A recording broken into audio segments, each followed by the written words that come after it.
Hello friends, आज हम पर्यावरण का क्वेश्चन पेपर 6 जो है उसको सॉल्व करेंगे। तो चलिए स्टार्ट करते हैं। प्रश्न संख्या 1 है, निम्नलिखित में से एकल परिवार का एक गुण है श्रम विभाजन की सुविधा, सामाजिक सुरक्षा, व्यक्तित्व के विकास का अवसर और सामाजिक व्यवस्था का छोटा स्वरूप। तो इसका सही आंसर होगा ऑप्शन नंबर सी, व्यक्तित्व विकास का अवसर।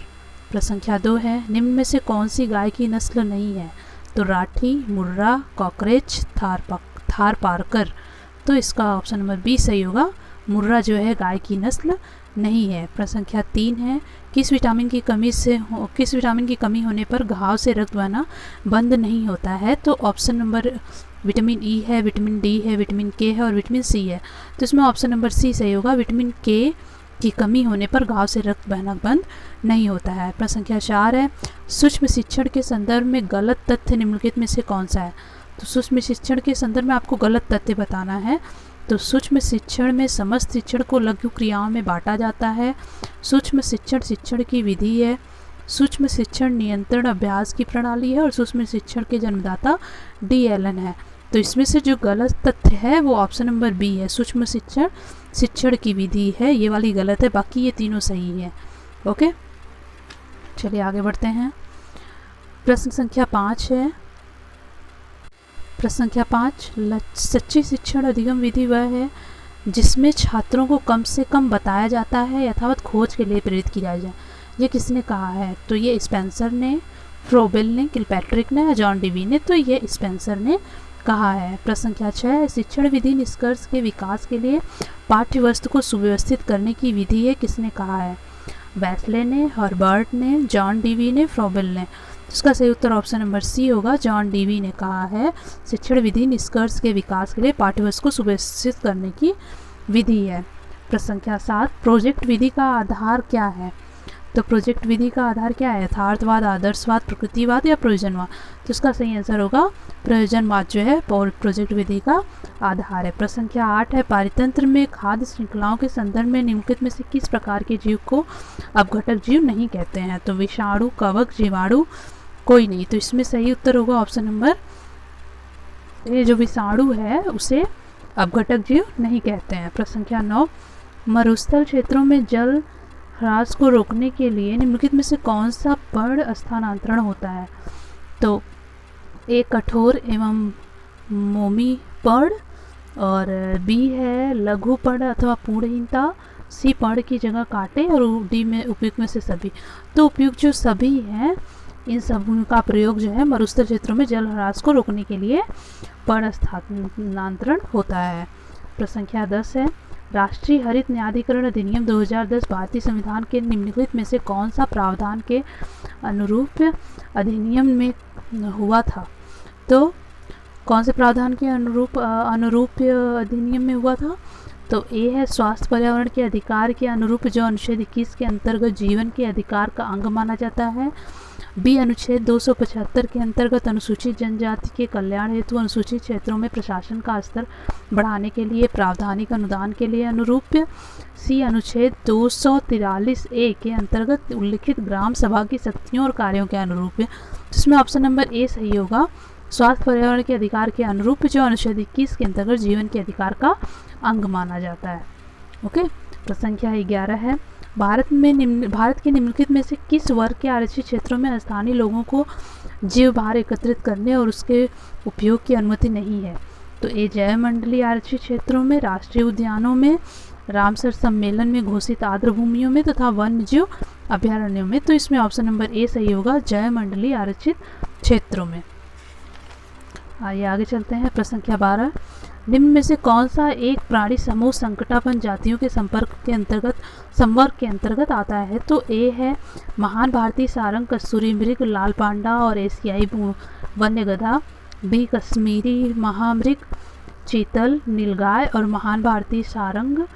सी हिम तेंदुआ, अनूप मृग, रीसस बंदर और सारस। और डी है सिंह, पुच्छी, मैकॉक, नीलगाय, हनुमान लंगूर और चीतल। तो इसका सही उत्तर होगा ऑप्शन नंबर ए, महान भारतीय सारंग, कस्तूरी मृग, लाल पांडा और एशियाई वन्य गधा जो है यह ऐसे प्राणी समूह है जो संकटापन्न जातियों के संवर्ग के अंतर्गत आते हैं। प्रश्न संख्या 13 है, भारत के मानचित्र में दिल्ली की स्थिति के सापेक्ष हिमाचल प्रदेश की राजधानी शिमला और मध्य प्रदेश की राजधानी भोपाल जो है वह क्रमशः स्थित है दिल्ली के उत्तर पूर्व उत्तर पश्चिम में, बी दक्षिण पश्चिम और दक्षिण पूर्व में, सी उत्तर और दक्षिण में और डी दक्षिण पूर्व उत्तर पश्चिम में। तो इसका सही आंसर ऑप्शन नंबर सी होगा, उत्तर और दक्षिण में। प्रश्न संख्या 14 है, भूमि के अंदर आने पर औसत कितनी गहराई पर 1 डिग्री सेल्सियस तापमान की वृद्धि होती है? तो 24 मीटर, 40 मीटर, 32 मीटर और 20 मीटर। तो इसमें 32 मीटर होगा, अंदर आने पर 1 डिग्री सेल्सियस तापमान की वृद्धि होती है। प्रश्न संख्या 15 है, दिए गए तरीकों में से कौन सा तरीका निदानात्मक परीक्षण में प्रयोग में लाया जाता है? तो शारीरिक क्रिया, प्रश्नों का निर्माण, प्रयोग करना, ये सभी। तो प्रश्नों का निर्माण जो है वो निदानात्मक परीक्षण के अंतर्गत लाया जाता है। प्रश्न संख्या 16 है, निम्न में से रोगों का वह समूह चुनिए जो विटामिन ए की कमी से होता है। तो रतौंधी, बेरी, बी है स्कर्वी, जीरो प्लेथमीया, सी है क्वासियोरकार रतौंधी और डी है रतौंधी जीरोप्लेथमिया। तो ऑप्शन नंबर डी सही होगा, रतौंधी जीरोप्लेथमिया। ओके, ये विटामिन ए की कमी से होता है। प्रश्न संख्या 17 है, गंगा के मैदान को विश्व का सबसे उपजाऊ क्षेत्र माना जाता है। इस मैदान में मृदा की उर्वरता बने रहने का मुख्य कारण है खेतों में किसानों द्वारा लगातार की जाने वाली सिंचाई, बी फसलों के अनुकूल होने वाली मानसूनी वर्षा, सी वार्षिक बाढ़ और नवीन जलोढ़ मृदा का जमाव और ऑप्शन नंबर डी है खेती के लिए प्रयोग किए जाने वाले रासायनिक पदार्थ। तो ऑप्शन नंबर सी इसमें सही होगा, जो वार्षिक बाढ़ एवं नवीन जलोढ़ मृदा का जो जमाव होता है उसकी वजह से गंगा के मैदान की जो है भूमि होती है वह सबसे उपजाऊ होती है। प्रश्न संख्या 18 है, वर्षा की बूंदें गोलीय आकृति की होती हैं, क्यों? ए पृष्ठ तनाव के कारण, श्यानता के कारण, वाष्प दाब के कारण, वायुमंडलीय दाब के कारण। तो इसका सही उत्तर होगा ऑप्शन नंबर ए, पृष्ठ तनाव के कारण। प्रश्न संख्या 19, औसत भार के 30 वर्षीय युवक को प्रतिदिन कितनी विटामिन सी की आवश्यकता होती है? तो 150 मिलीग्राम, 100 मिलीग्राम, 60 मिलीग्राम और 200 मिलीग्राम। तो एक जो औसत भार का जो व्यक्ति है 30 वर्ष का, उसको प्रतिदिन 60 मिलीग्राम विटामिन सी की आवश्यकता होती है। ओके, प्रश्न संख्या 20 है, पानी में हवा का बुलबुला वैसे ही काम करेगा जैसे उत्तल दर्पण, उत्तल लेंस, अवतल दर्पण, अवतल लेंस। तो जैसे उत्तल लेंस काम करता है वैसे ही हवा का बुलबुला काम करेगा। प्रश्न संख्या 21 है, भारत में सबसे अधिक सिंचाई किस विधि से होती है? तो नहर, कुआं व नलकूप, तालाब और ड्रिप। तो सबसे अधिक सिंचाई कुआं व नलकूप की विधि से होती है भारत में।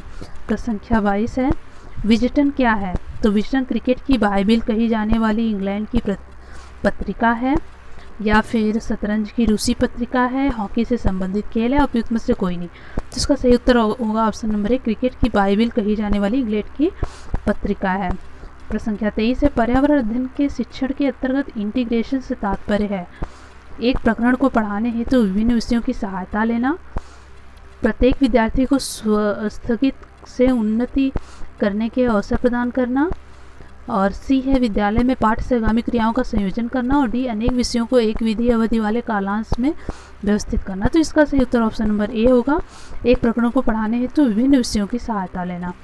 प्रश्न संख्या 24 है, रात्रि के समय जब सूरज डूब जाता है तब भी पृथ्वी की सतह डैश के कारण गर्म बनी रहती है, किसके कारण? ओजोन मंडल, जलवायु परिवर्तन, ग्रीन हाउस प्रभाव, क्लोरोफ्लोरोकार्बन। तो ऑप्शन नंबर सी सही होगा, ग्रीन हाउस के प्रभाव के कारण जो है गर्म बनी रहती है सतह। प्रश्न संख्या 25 है, एक पौधे अथवा उसकी जाति के पौधों का वातावरण के बीच संबंधों के अध्ययन को कहते हैं स्वपारिस्थितिकी, समपारिस्थितिकी, पारिस्थितिकी तंत्र तथा जीन पारिस्थितिकी। तो इसका सही उत्तर ऑप्शन नंबर ए होगा, स्वपारिस्थितिकी। प्रश्न संख्या 26 है, गेहूं के आटे में ईस्ट मिलाने से डबल रोटी जो है रंध्री तथा कोमल हो जाती है, क्योंकि ईस्ट कोमल है जो आटे को कोमल बनाता है। बी उत्पन्न कार्बन डाइऑक्साइड रोटी को स्पंजी बना देता है। ईस्ट प्रोटीन का क्षय कर देता है। ईस्ट एसिटिक अम्ल का निर्माण करता है। तो ऑप्शन नंबर बी इसमें से होगा, उत्पन्न जो कार्बन डाइऑक्साइड होता है वो रोटी को स्पंजी और क्या कर देता है, स्पंजी बना देता है रोटी को। ओके, चलिए आगे बढ़ते हैं। प्रश्न संख्या 27 है, दही के निर्माण में कौन सा जीवाणु महत्वपूर्ण है, तो महत्वपूर्ण भूमिका निभाता है। तो एक तो होता है ए इकोलाई, बी लैक्टोबैसिलस और सी मिल्करी और वो डी होता है एस पर। तो ऑप्शन नंबर बी सही होगा। जो होता है बेसिलस, जो होता है लैक्टोबैसिलस, वह दही के निर्माण में जीवाणु का निर्माण महत्वपूर्ण भूमिका निभाता है। वो ऐसी जीवाणु होता है लैक्टोबैसिलस। चलो प्रश्न संख्या 28 देखते हैं हम। मानव शरीर में पाचन का अधिकांश भाग किस अंग से उत्पन्न होता है? तो एक तो पैंक्रियाज है, बड़ी आंत है, छोटी आंत है, अमाशय है। तो ऑप्शन नंबर डी सही होगा। अमाशय जो है उसमें अधिकांश भाग से संपन्न होता है जो पाचन क्रिया होती है अमाशय से। तो संख्या 29 है। विश्व का सबसे गहरा महासागर कौन सा है? तो अटलांटिक महासागर, हिंद महासागर, प्रशांत महासागर और आर्कटिक महासागर। तो इसमें ऑप्शन नंबर सी सही होगा। प्रशांत महासागर सबसे गहरा महासागर माना जाएगा। तो संख्या 30 है। भारत की सबसे लंबी नहर है शारदा नहर, इंदिरा गांधी नहर, सरहिंद नहर, बेतवा नहर। तो इंदिरा गांधी नहर जो है वो सबसे लंबी नहर है।